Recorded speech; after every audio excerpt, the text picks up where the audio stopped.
امبارح طبعا اتعملت معاهدة السلام، ومصر كان دورها فعال ورسمي وقوي جدا في الموضوع.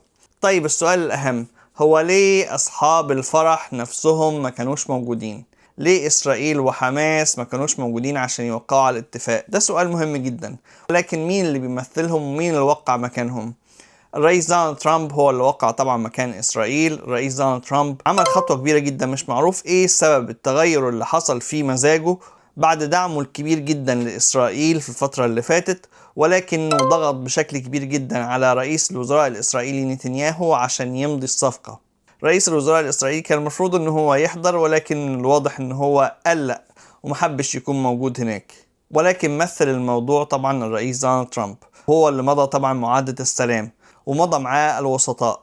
مين أهم الوسطاء؟ كان باين جدا طبعا من كل حاجة موجودة هناك إن مصر طبعا هي أهم وسيط في الموضوع. مصر لعبت دور قوي جدا في القصة ديت، خلت الإدارة الأمريكية عندهم ثقة كبيرة جدا إن هم يقدروا فعلا يسيطروا على الموضوع، لأن هم أثبتوا إن هم فعلا قد القصة ديت. واللي حصل دوت موضوع مهم جدا، بيثبت ان مصر بدأت ترجع تاني للواجهة. مصر قدرت ترجع تاني تبقى هي اللاعب الرئيسي اللي بيحرك المنطقة حتى لو اقتصادها تعبان، ولكنها قدرت ان هي تثبت قوتها الحقيقية في الأزمة اللي موجودة دلوقتي. وسيسطر طبعا التاريخ الاتفاق دوت اللي هو شبه طبعا معاهدة السلام اللي حصلت ما بين مصر وإسرائيل. المعاهدة اللي أنهت الحرب وقدرت ترجع لمصر كامل أراضيها.